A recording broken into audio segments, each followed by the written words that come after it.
Je vous vois venir directement critiquer. Bah ouais, il parle de MotoGP et le gars il est bien en cross. Bah c'est pas grave les gars. Bienvenue sur la chaîne. Ici c'est la chaîne où ce qu'on parle de tout. Ce qui touche à la moto, absolument tout. Que ce soit la moto, le ride en règle générale, le MotoGP, de la présentation de moto, des essais, tout ce que vous voulez. Mais ici on parle moto. Donc on parle de MotoGP ou pas. Et je suis quand même habillé en cross. Les gars, il s'est passé absolument des dingueries dans les tests à Sepang. C'est un truc de fou. C'est absolument incroyable ce que Honda est en train de réaliser. Je vous rappelle que Honda en 2024, ils étaient au fond du panier avec des zéros pointés à chaque fois dans les courses, dans les points. Et ici, là maintenant, déjà en fin de saison 2025, ils ont commencé à faire des progrès qui sont incroyables. N'oubliez pas que Honda à ce moment-là avait des concessions. Maintenant, c'est terminé. En 2026, ils n'auront plus de concessions. Du moins, ils ne seront pas dans les catégories de concessions A ou B. Ils seront en catégorie C avec KTM, Aprilia et forcément du coup Honda. Il n'y a uniquement que Yamaha qui restera en catégorie D. Mais Honda font des progrès hallucinants. Si vous regardez en ce moment les essais de Sepang, c'est un truc de fou. Alors ici, je vais prendre ma petite tablette comme ça et je vais vous mettre le classement sur lequel vous pourriez mettre pause. Je prends tout de suite le classement en live. Les gars, Honda, Luca Marini et Joan Mir ont fait un top 10 et pas n'importe lequel parce qu'ils sont tous les deux, l'un est 5e et l'autre est 6e. Ils se sont collés au poil, mais vraiment tout près. En plus de ça, il y a aussi une certaine chose, c'est que par rapport aux tests de l'année passée, donc exactement les mêmes tests, ils ont mis une demi-seconde au chrono, ce qui est vraiment pas mal. Ça fait vraiment de très beaux progrès. J'ai pu remarquer aussi une dinguerie, c'est lors des essais, quand ils faisaient des départs, la Honda, elle décolle. Alors, est-ce que vraiment, durant la saison 2026, est-ce que Honda va faire des surprises?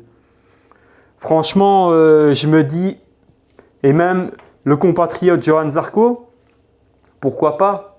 Je me dis, je sais pas, en 2025 déjà, Luca Marini et Joan Mir, ils ont fait des beaux tops. Faut pas oublier aussi que Johan a eu une victoire au Mans. Donc,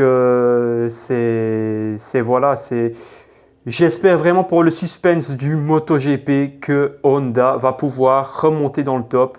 Et du coup, on va avoir vraiment une super saison. Mais ça annonce vraiment du beau, les gars. Ça annonce vraiment du beau. Quand je vois ce que Honda fait, alors que les tests ne sont pas terminés, chapeau, c'est incroyable. Aleix Espargaro a pu déclarer qu'il n'a jamais conduit une MotoGP aussi performante que celle-là. Donc, et à croire à Aleix Espargaro, même si on sait bien son petit caractère, comment ce qu'il est.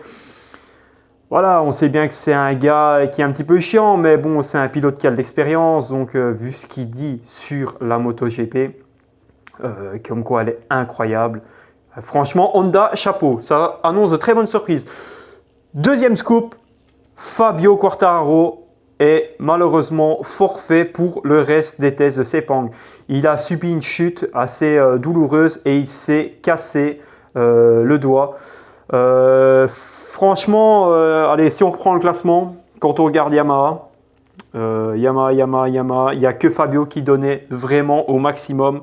Fabio était 8e dans les temps, mais sinon après les gars c'est la dégringolade, hein. Qui était le plus proche? Il y avait Jack Miller 14e, il y avait également Alex Rins 18e et Toprak il était 21e. Toprak, bon, on peut, je vais dire, ne pas être déçu de lui parce que voilà, c'est un rookie, même si c'est un très grand pilote, les gars, c'est un super pilote de Superbike, franchement. J'ai déjà pu regarder des courses de Superbike et je vous invite aussi à les regarder parce que franchement, c'est vraiment sympa. Le gars, il freine comme personne.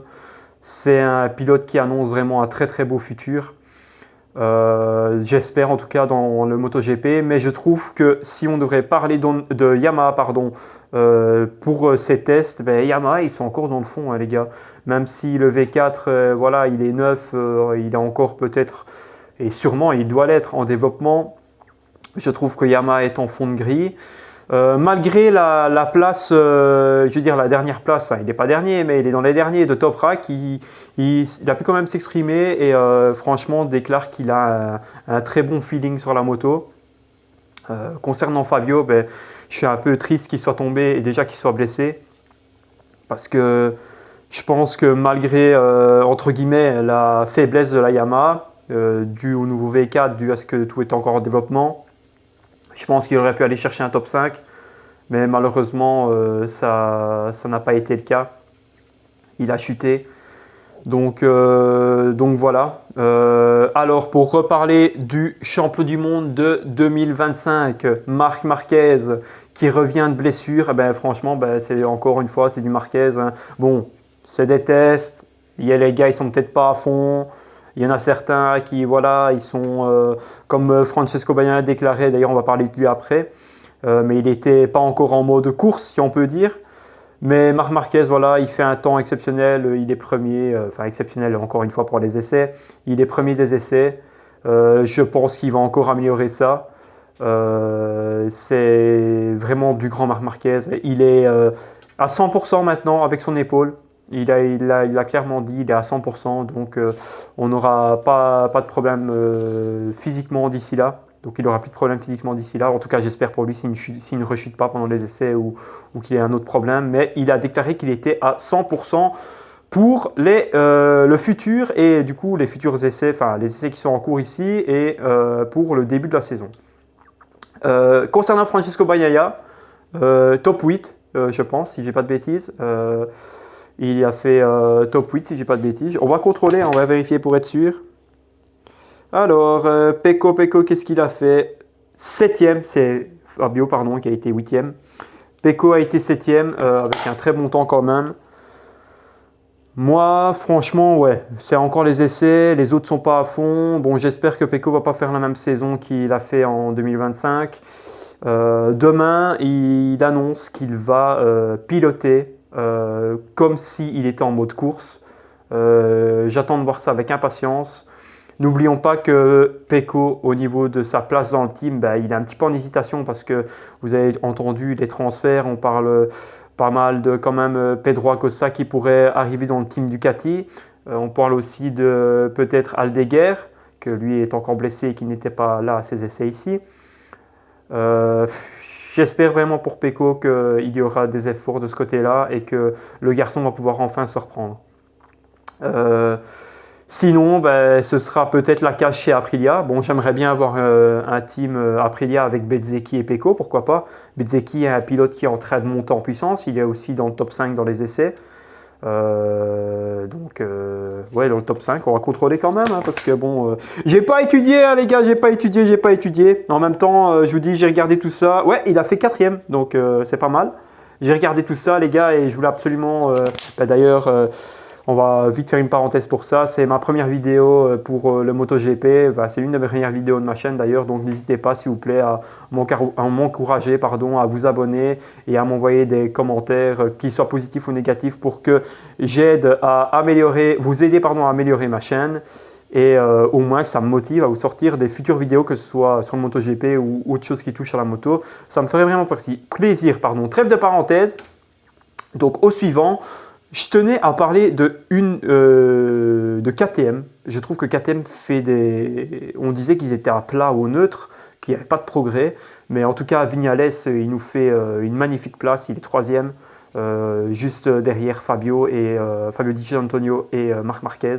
Je pense que KTM, en tout cas, avec Vignales, parce qu'il a eu l'entraînement de Jorge Lorenzo. Hein, c'est Jorge Lorenzo qui l'a entraîné pendant un bon moment. Durant la fin de saison 2025, c'est lui qui l'a pris la trêve d'hiver, c'est lui qui l'a pris en charge. Bon, Lorenzo, il y en a qui l'aiment bien, il y en a qui l'aiment pas, mais c'est quand même un grand pilote. Et là, Vignales a déclaré qu'il pouvait piloter la moto enfin à 100% de ses capacités. Il se plaignait que la saison 2025, surtout durant la mi-saison, que c'était impossible de piloter cette KTM à 100%. Il y arrive maintenant. Je ne sais pas ce que vous en pensez, mais en tout cas, je pense que KTM va nous faire peut-être des surprises. J'aimerais tellement, juste pour le suspense du MotoGP, avoir une surprise avec KTM, avec surtout Honda. Je dis pas KTM parce que je suis sur une KTM ici, hein. Il y a des autres motos dans le garage, donc voilà, c'est un petit studio où enfin, c'est une cave qu'on va aménager un petit peu en studio. Et voilà, il y a quelques motos disponibles de plusieurs personnes. Voilà. Du coup, c'est pas parce que je suis sur une KTM encore une fois que je dis ça, mais j'espère vraiment que KTM va pouvoir aussi progresser, parce que vous savez bien, hein, Ducati on aime bien, mais Ducati. Vers la fin de saison, on a commencé à aimer quand Aprilia a fait une remontada grâce à Marco Bezzecchi qui a développé cette moto parfaitement. Il a fait un méchant travail, chapeau à lui, et il mérite d'être dans le top. Franchement, c'est un pilote qui est en train de monter en puissance. Et on adore ça quand il y a de la bagarre, quoi. Que ce soit Ducati, Aprilia, KTM, Honda, Yamaha. J'espère que Yamaha aussi va avoir un petit coup de boost. Donc voilà les gars, c'est déjà la fin de cette vidéo. Je pense que j'ai loupé aucun sujet, hein. Surtout les deux principaux, c'était Honda, le carton d'Honda, et alors la blessure malheureusement de Fabio. Donc voilà les gars, n'hésitez pas à liker la vidéo et à vous abonner. Et on se verra à la prochaine pour de nouvelles aventures. Bye bye. Ah!